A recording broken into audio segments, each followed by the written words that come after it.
Assalamu alaikum. May peace be upon you.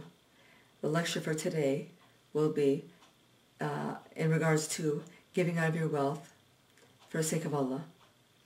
During the time of the Prophet, may peace and blessings be upon him, the Sahaba used to read and recite the Quran. They used to recite and listen to the Quran, and they used to implement it. Nowadays, we read the Quran, memorize it, learn the tajweed and the interpretation of it, but we miss the key point of the Quran, and that is implementing it. I don't usually attend Friday's lectures, Friday prayer, because my schedule doesn't allow me to.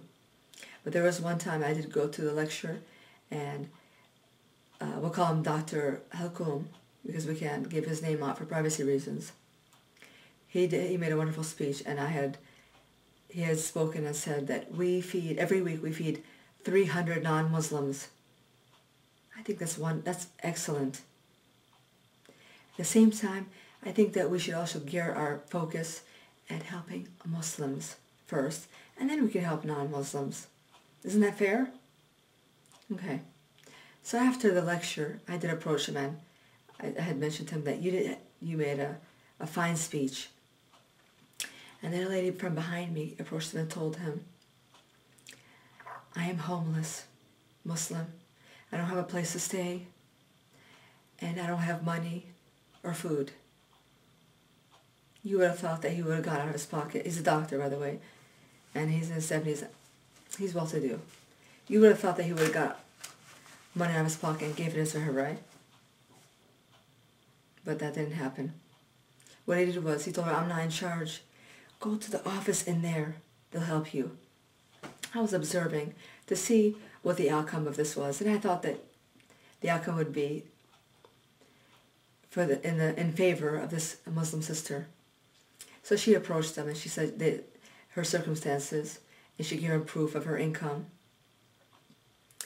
And they told her, we can't help you. So I don't get that. You could help 300 non-Muslims, feed them every week, but you can't help a Muslim homeless sister try to make ends meet. Is that a double standard? Or is there something wrong with that picture? There's something wrong with that picture, in my opinion. But my opinion doesn't matter, right? Well, yes, it does. Of course it does. I'm Muslim, right? Okay, put that aside for a moment. We'll go to another scenario. I try to attend a sister's lecture at the masjid, and they have some important topics that they talk about. And that day, when they had mentioned a lecture, the imam, which I can't give you his name, also for privacy reasons, he had said an ayat in the Quran, which I'd like to read to you. And I won't be able to read in Arabic, but I will give the translation in English.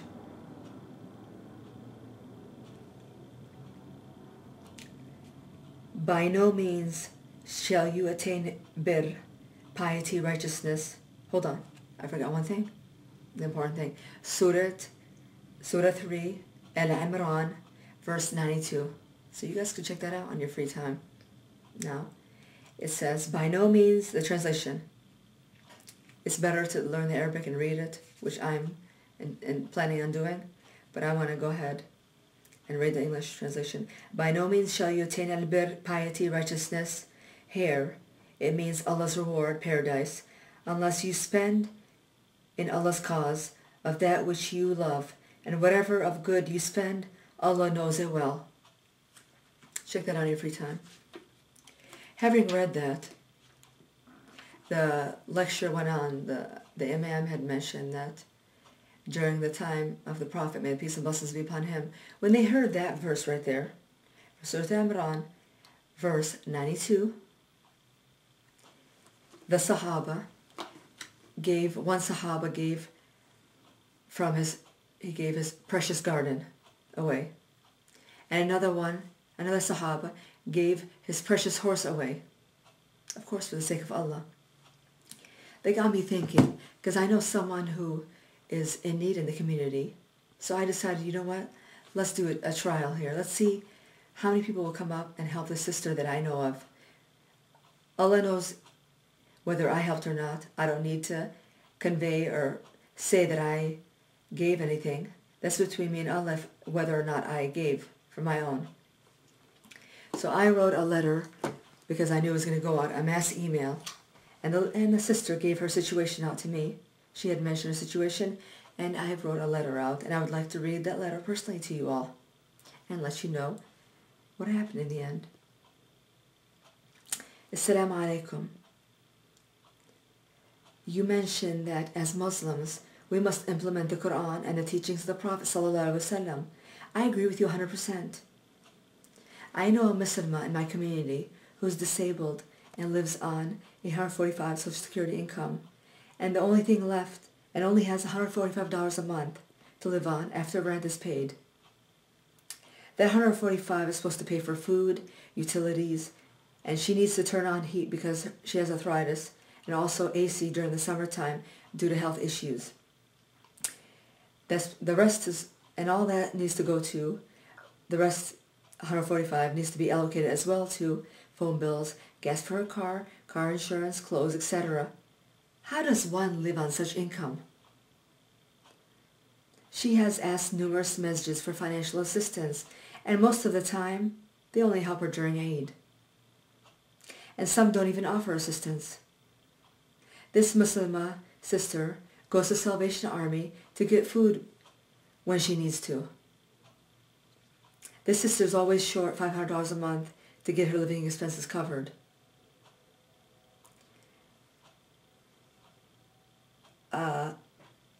I put here, I could be one of the first 50 to give her $10. Now we need 49 other Muslim brothers or sisters to inshallah do the same. Why don't we apply the Quran and the teachings of the Prophet Muhammad ﷺ and financially assist this woman each month? If we take $10 from 50 people a month, she can financially support herself. And think about the rewards you can get for doing something that pleases Allah subhanahu wa ta'ala. Let us implement what the Islamic lecture has taught us from the Imam. This sister can provide the financial proof of her income to the Imam in person. Okay. Having said all that, and having sent that mass email, having sent that to the person who's in charge of sending that mass email, you would think you got a big response, right? Coming out of the messages, seeing the Bentleys, the Mercedes, the Range Rovers, you name it. I drive a Toyota Camry, and you know what? I'm happy, and alhamdulillah, I thank God for everything that I have. Even that Toyota Camry that I drive, for I'm blessed. Okay, having said that, after that mass email was sent out, because I was the one who's going to get the money collected to me to give to the sister, what I received was that first month, when that was sent out, I received a reply from two sisters. One had given me $110 to give to the Muslim sister, which I did give to her, and Allah knows best. And then another one, sister, gave a $100 check to that sister. And the one who gave the $110 had said, how are we going to give her the money each month? I told her that she has a bank account and you could give her the money. The next month came around. That was a good deed. May Allah bless them for their help, giving from their wealth for the sake of Allah. The next month came around. The one who gave $110, no response from her. For that lady, for that Muslim sister, who's living on $145 at the end of the month after paying her rent. She has $145 left for food, utilities, gas for her car, insurance. Common sense tells us no one, not even myself, could live on that kind of income. The only sister that was able to give the next month was the same sister, the $100. The second sister, one gave $110 cash, the other one gave $100 the check. The one who gave $100 check the first month, The next month, she sent another $100. May Allah bless her in this life, in this dunya, and the akhirah. She also gave another $100 the next month. Where's the rest of the ummah, the Muslim ummah? How could we let a disabled Muslim sister, elderly, living in those conditions when Allah has blessed us with wealth to give for the sake of Allah to those who are less fortunate in our community?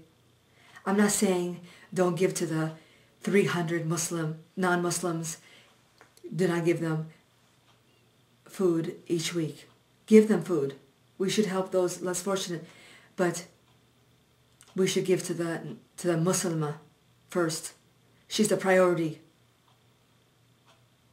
Why can't we do like the Sahaba did when they heard that ayah from the Quran, surah Al-Imran, verse 92? They gave from the most precious things they had, the garden. One gave from his garden, one gave from his precious horse. Give a little. What is $10 if you could find 50 people to help this Muslim sister? It gave $10 for 50 people. That's $500. $500 I'm sure could go a long way to a sister, Muslim sister in need. Sometimes I feel like distressed, saddened to be part of this Muslim community because you know why? They don't represent Islam. Well, that's food for thought for you guys. I hope you got the message. Go home and think about it. Oh yeah, and I forgot one important correction that I didn't make. When I was in the masjid and the sisters had a class, I had mentioned that 2 people helped. It was the one who gave the cash, it was $110, and then I said that there was another sister, she gave check $100, and then she did that the following month. But I forgot to say that the same time, the sisters, they collected, and the imam collected about $120 and gave that cash one time thing. So it was 3 people who actually helped. It was that one sister, she helped with $120 cash, I believe, and then it was the sisters in the class with the imam. They came up with $120, one-time thing, both one-time thing. And then the third one, where the sister gave $100 in a check 2 months in a row. So once the first month when the letter came out, and then the next following month, the same thing. So she's the only one who remained helping. So I had to make that clarification because I initially said it was 2 people who helped, but in reality it was 3, and then the following month it was only 1. So out of all the ummah, 1 lady, sister, helped this poor disabled Muslimah. Jazakallah khairan for your time. We'll see you next time. Assalamu alaikum.